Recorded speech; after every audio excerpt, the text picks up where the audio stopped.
Hi, Challam Vanakkam. This is Maga exercise 2.5 லமா 8th sum. Z, IZ மற்றும் Z plus IZ ஆகியவற்றை முனைப்புள்ளிகளாக கொண்டு அமைக்கப்படும் முக்கோணத்தின் பரப்பளவு 50 சதுர அலகுகள் எனில் மாடுலஸ் ஆஃப் இன் மதிப்பை காண்க. நம்ம எதை கண்டுபிடிக்கணும்? Modulus of z. Modulus of z ஈக்குவல்னா some formula x square plus y square. இதுதான். So we have to find this only. இதான் நம்ம கண்டுபிடிக்க போகிறோம். ஓகே, இப்போ முக்கோணத்தின் பரப்பளவு நான் உங்களுக்கு இதை அதுக்காமல் எதுவும் சொல்ல 10th படித்ததை அப்படியே ரீகால் பண்ணி எடுத்துனுவாங்க. முக்கோணத்தின் பரப்பளவு ஃபார்முலா என்னது?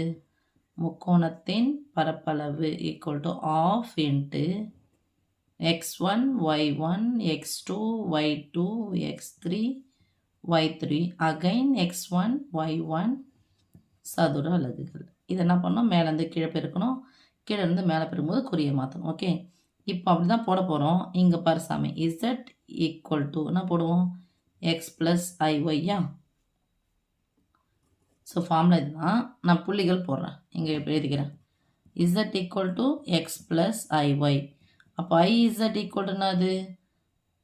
I into x plus i கூட இசட்டை பெருக்கணும். I into x plus i square y. I square மதிப்பு என்னது? -1. அப்படின்னா வரும் மைனஸ் ஒய். சரி, புரியுதா?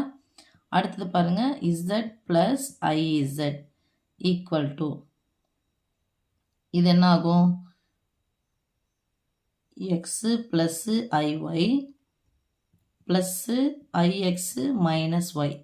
இது ரெண்டும் ஒன்றா சேர்க்குறோம், இது ரெண்டும் ஒன்றா சேர்த்துக்கிறோம். அப்போ x minus y plus i of i பொதுவாக வெளியேறதுல என்ன வரும்? ப்ளஸ்ஸு இங்கேயும் ப்ளஸ், அப்போ எக்ஸ் ப்ளஸ் ஒய். ஓகே சொல்லும். இது என்ன ஏன் மிஸ் இது மாதிரி போடுறீங்கன்னா, இதுதான் x1, இதுதான் y1. இது பாருங்க, ஐயில் இருக்கிறது ஐ கூட இருக்கிறது இது வந்து y2. ஓகேவா? இதுதான் வந்து முதல் புள்ளி, இது ரெண்டாவது புள்ளி. அப்போ எப்படி மாற்றி எழுதலாம்? -y ப்ளஸ் ஐஎக்ஸ்ன்னு எழுதலாம்.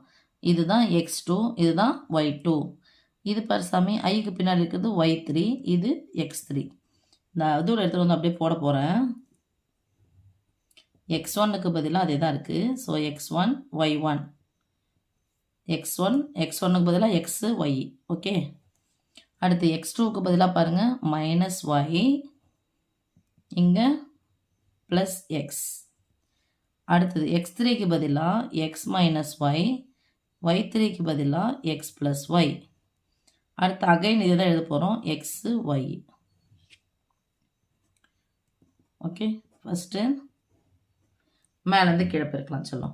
இந்த x1 y1 இதுதான் x1 தான் எக்ஸு இங்கே போட்டிருக்கணும், நான் இங்கே போட்டுட்டேன், சாரி சொல்லும். இப்போது மேலேருந்து கீழே பெருக்கலாம். எக்ஸ் ஸ்கொயர் ரெண்டு நம்பராக இருக்குது பாருங்கப்பா, கரெக்டாக பெருக்குங்க. மைனஸ் இருக்குது, so minus x y minus y into y y square. இங்கே ரெண்டு உறுப்பாக இருக்குது, பார்த்து பெருக்குங்க. எக்ஸையும் ஒய்யும் பெருக்குன்னா plus x y minus y square. Okay, இப்போ கீழே வந்து மேலே போகிறோம். Minus y square. நான் என்ன பண்ணுறேன்? இதுக்கு நேராகவே போட்டுக்கிறேன், பெருக்க நேராக ஒத்த உறுப்புகள் நேராக போட்டுக்கிறேன். இங்கே ப்ளஸ் எக்ஸ் ஸ்கொயர் இந்த இருக்கு பாரு, இங்கே மைனஸ் இருக்குது, மைனஸ் எக்ஸ் ஒய். ஸோ இங்கே எக்ஸ் ஒய்க்கு நேராக எழுதுகிறேன், மைனஸ் எக்ஸ் ஒய். ஓகே, இங்கே போகிறேன், ரெண்டு உறுப்பு இருக்குது. எக்ஸையும் பெருக்குனா எக்ஸ் ஸ்கொயர், நான் தனியாகவே போடுறேன், plus x square x into y y into x x y. So plus x y. கீழே இருந்து போனால் குறி என்ன பண்ண சாமி? மாற்றணும். ப்ளஸ்ஸாக இருந்தால் மைனஸ், மைனஸாக இருந்தால் ப்ளஸ்ஸு, மைனஸாக இருந்தால் ப்ளஸ்ஸு, ப்ளஸ்ஸாக இருந்தால் மைனஸ், மைனஸாக இருந்தால் ப்ளஸ்ஸு. ஓகே, 10th முக்கோணத்தின் பரப்பளவு எப்படி சொல்லி தந்த சாமி அதே தான் 9th கூட உங்களுக்கு சொல்லி தந்துட்டுருப்பேன், போட்டுங்க. ஓகே, இப்போ plus x square minus X square cancel, minus y square plus y square cancel, minus xy plus xy cancel, plus xy minus xy cancel. மீதி இருக்குது பாருப்பா, 1/2 into minus y square minus x square. So minus பொதுவாக இருக்குது, மைனஸை வெளியெடுத்துடலாம், இங்கே போட்டுக்கலாம் மைனஸை. மீதி என்ன இருக்கும்? மைனஸ் எடுத்துட்டேன், plus x square plus y square. இங்கே முக்கோணத்தின் பரப்பளவு என்னன்னு சொல்லிட்டு அவங்க கொடுத்துட்டாங்க, 50ன்னு கொடுத்துட்டாங்க. 50 சதுர அலகுகள். இப்போ இந்த வகுத்தலா இருக்க இந்த பக்கம் போனால் என்ன மாறும்? பெருக்கலா மாறும். ஸோ 100 ஈக்குவல் டு எதையாவது முக்கோணத்தினுடைய பரப்பளவு மைனஸில் வருமானா வராது. அதனால் அந்த மைனஸ் நெகட்டிவ் எடுத்துடலாமா? மீதி இருக்குனாது x square plus y square. Okay செல்லம். அப்போது மாடுலஸ் ஆஃப் இசட்